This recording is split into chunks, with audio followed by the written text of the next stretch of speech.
Welcome to VCN channel.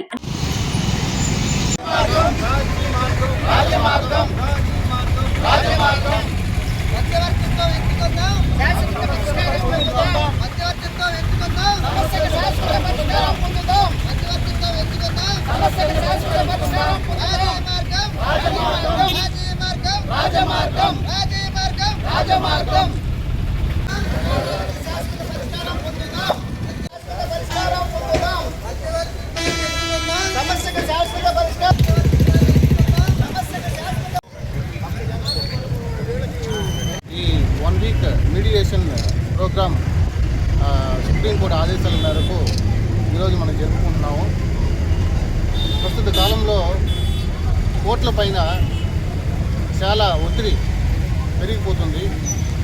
మీకు అందరికీ తెలుసు కాబట్టి కేసులు ఒక చిన్న విషయానికి 4 కేసులు, వీళ్ళు ఒక 2 కేసులు, వాళ్ళకి 4 కేసులు అట్లా పెట్టుకోవడం, కేసులు పెరిగిపోవడం, కోర్టుల చుట్టూ తిరగడం వల్ల కోర్టుల్లో కేసెస్ చాలా వరకు పోయి జడ్జెస్ పైన ఒత్తిడి పెరుగుతూ ఉంది. ఇది చిన్న కోర్టులనే కాదు, సుప్రీంకోర్టులో కూడా చూశారంటే ఆల్మోస్ట్ ఇప్పుడు ప్రస్తుతానికి 33 జడ్జిలు ఉన్నారు. అక్కడ పెండెన్సీ లిస్ట్ ల్యాక్స్లో ఉంది.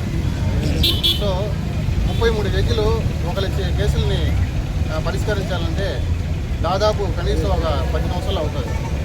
ఆ విధంగా సుప్రీంకోర్టులోనే అది ఆ పరిస్థితిలో ఉన్నప్పుడు చిన్న కోర్టుల్లో, డిస్ట్రిక్ట్ కోర్టుల్లో చూశారంటే కేసెస్ ల్యాక్సెస్లో ఉంది. మన నెల్లూరు డిస్ట్రిక్ట్లో చూసుకున్నారంటే కేసెస్ ఆల్మోస్ట్ కనీసం 2 లక్షలు 3 లక్షల కేసులు ఉంది. కానీ జడ్జెస్ సంఖ్య చూస్తే చాలా తక్కువగా ఉంది. కాబట్టి సుప్రీంకోర్టు ఇవన్నీ పరిగణలో తీసుకొని ఈ మీడియేషన్ ప్రోగ్రామ్ అనేదాన్ని అడ్వకేట్ని కానీ లోకల్ జడ్జెస్ కానీ అందరిని కూడా ట్రైనింగ్ ఇచ్చి మీడియేషన్లో కేసెస్ని మీడియేషన్ ద్వారా పరిష్కరించుకునేదానికి ఒక ప్రోగ్రామ్ని స్టార్ట్ చేశారు. దాన్ని మనం ఇప్పుడు కొనియాడుతున్నాం. ఇప్పుడు దీంట్లో చూశారంటే ట్రైనింగ్ మీడియేటర్స్ని జడ్జెసే కాదు అడ్వకేట్స్ని కూడా తయారు చేసి ప్రత్యేక ఒక కేంద్రాన్ని ఏర్పాటు చేయడం జరిగింది. ఆ కేంద్రంలో ఎల్లప్పుడూ ఈ మీడియేటర్స్ ఉంటారు. ఈ సమస్యగా లిటిగెంట్స్ ఎప్పుడైనా వాళ్ళు ఆ కోర్టులో ఒక పిటిషన్ ఇచ్చి లేదా కోర్టే కూడా సొంతంగా ఆ కేసెస్ని మీడియేషన్కి రెఫర్ చేయొచ్చు. మీడియేటర్ వాళ్ళతో మాట్లాడతారు. అక్కడ చెప్పబడిన రెండు పక్షాల్లో వాళ్ళు చెప్పిన మీడియేటర్ చెప్పిన ఏ విషయం కానీ సీక్రెట్గా పెట్టుకోబడుతుంది. అది దాన్ని కోర్టులో కేసు గడిపేటప్పుడు దాన్ని దృష్టిలో తీసుకురారు. అది ఎల్లప్పుడూ కూడా సీక్రెట్గానే నిలిచిపోతుంది. కేసు పరిష్కరించారా లేదన్న విషయం మాత్రమే ఒకవేళ పరిష్కరించి ఇద్దరు పార్టీలు ఒక అగ్రిమెంట్కి వచ్చారంటే వాటిని మాత్రం రాసుకొని కోర్టుకి పంపించడం జరుగుతుంది. కేసు కోర్టులో తొందరగా పరిష్కారం చేయబడుతుంది. కాబట్టి అందరూ కూడా ఈ మార్గాన్ని ఎంచుకొని మీడియేషన్ను ప్రతి ఒక్కరు ముందుకు వచ్చి మీడియేషన్ తీసుకెళ్లి వాళ్ళ కేసెస్ని పరిష్కరించుకొని అందరూ లబ్ధి పొందాలని కోరుకుంటున్నాను. Thank you. ఈ మధ్యవర్తిత్వం ఈ ర్యాలీకి అధ్యక్షత వహిస్తున్నటువంటి స్థానిక జడ్జి గారికి, అలాగే లాయర్లందరికీ, అలాగే ఈ కార్యక్రమానికి ఇచ్చేసినటువంటి ఎస్ఐస్, అలాగే మా సిబ్బంది, పోలీస్ సిబ్బందికి, అలాగే మీడియా మిత్రులందరికీ కూడా ప్రత్యేకంగా మా పోలీస్ శాఖ తరఫున ధన్యవాదాలు తెలియజేసుకుంటా ఉన్నాము. ముఖ్యంగా ఈ మీడియేషన్ అనేది ఇప్పుడు కొత్తగా వచ్చింది కాదు. ఇది పురాతన కాలంలో రచ్చబండ అనే ఒక గ్రామంలో, ప్రతి గ్రామంలో రచ్చబండ అనేటువంటి ఒక వేదిక ఉండేది. ప్రతి చిన్న విషయాలకు కూడా, ఏ రకమైనటువంటి విషయాలకు కూడా పోలీస్ స్టేషన్కి, కోర్టుల దాకా వెళ్ళేవాళ్ళు కాదు అప్పట్లో.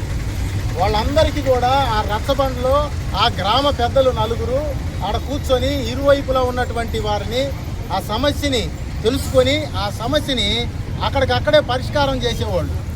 అదే రచ్చబండ కార్యక్రమం అన్నమాట, చర్చా వేదిక. అక్కడ పరిష్కారం అనేది జరుగుతూ ఉండేది. అంటే కోర్టుల్లో జరిగేటువంటి పరిష్కారాలన్నీ కూడా రచ్చబండ ఏరియాలో జరుగుతూ ఉండేవి అనమాట. అప్పుడు చాలా ప్రశాంతంగా ఉండేది. కేసులు అనేది నమోదయ్యేవి కాదు. కోర్టుల్లో కూడా చాలా తక్కువగా ఉండేవి కేసులు. కానీ రాను రాను జనం పెరిగిపోయినారు. అలాగే వాళ్ళల్లో వివాదాలు కూడా పెరిగిపోయినాయి, స్వార్థం పెరిగిపోయింది, ఇగోలు ఎక్కువైపోయినాయి. పక్క నుంచి అదే గ్రామంలో, అదే కమ్యూనిటీలో పక్కన వాడు వీళ్ళిద్దరి మధ్యలో చిచ్చు పెడితే ఆ రకమైనటువంటి చూసి ఆనందించేటువంటి మనస్తత్వం పెరిగిపోయింది. అందువల్ల అది అర్థం చేసుకొని వాళ్ళకి చిన్నగా ఏదో ఒకటి వాళ్ళ మధ్య రేకెత్తిస్తే ఆ అన్నదమ్ములు, సొంతం అక్క చెల్లెళ్ళు, సొంతం మామ అల్లుళ్ళు, అట్లా భార్యాభర్తలు, వీళ్ళ మధ్యలో వివాదాలు పెరిగి అవి కొట్లాడదాకా వచ్చి పరిష్కారం చేసుకోని విధంగా బాగా ఇబ్బందికరమైనటువంటి పరిస్థితుల్లో పోలీస్ స్టేషన్ దాకా రావటం, పోలీస్ స్టేషన్ నుంచి మేము కోర్టుకి సబ్మిట్ చేయటం. ఈ అవకాశాన్ని ప్రతి ఒక్క పబ్లిక్ ఉపయోగించుకోవాలి, లిటిగెంట్ పబ్లిక్. ఎందుకంటే క్షణిక ఆవేశాలకు పోయి ఆస్తులు పోగొట్టుకొని పెద్ద కోటీశ్వర్ల స్థాయిలో ఉన్న వాళ్ళు అడగదినే స్థాయికి వచ్చింది కేవలం ఈ కేసుల వల్లే. మనం చాలా చూసాం. ఇవన్నీ అనుభవంగా తీసుకొని ఎటువంటి ఆవేశాలకి పోకుండా ఆల్రెడీ కోర్టులో కేసుల్లో క్రిమినల్ కానీ ఆర్ సివిల్ కేసులు కానీ కాంపౌండబుల్ అఫెన్సెస్ ఏమున్నా సరే దాన్ని ఒకే రోజున రాజీ మార్గం ద్వారా కేసులు తీపించుకొని ప్రశాంతంగా ఉండేదానికి మార్గం ఏర్పడింది.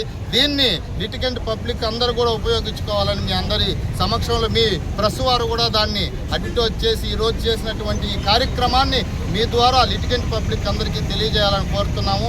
అదేవిధంగా ఇక కేసులు పెట్టేదానికి కూడా పోలీస్ స్టేషన్కి పోయే ముందు అక్కడ ఉన్నటువంటి గ్రామ పెద్దలతో చర్చించి మధ్యవర్తం చేయించుకొని అసలు ఎఫ్ఐఆర్లే రిజిస్టర్ అవ్వకుండా కోర్టులో కేసులే వేయకుండా ఉండేదానికి కూడా ఇప్పుడు మంచి అవకాశాన్ని కల్పించారు. ఈ కేసులు ఉన్నటివి తీపించుకోవడం, కేసులు కాకుండా ఉండడానికి కూడా పెద్ద మనుషులు మధ్యవర్తిత్వం చేసుకోవడం మంచి కార్యక్రమం అని చెప్పి ఉన్నత న్యాయస్థానం వారు పిలుపునిస్తే ఆ న్యాయస్థానం వారు ఇచ్చిన పిలుపు మేరకు మా జడ్జి గారి ఆధ్వర్యంలో ఈరోజు బ్రహ్మాండంగా ఈ కార్యక్రమాన్ని జరిపాము. ఈ కార్యక్రమాన్ని చూసిన ప్రతి ఒక్కరూ మీ మీడియా వాళ్ళు పబ్లిక్ అందరికీ ఈ విషయాన్ని తెలియజేసి వాళ్ళ మనుగడ కోసం వాళ్ళ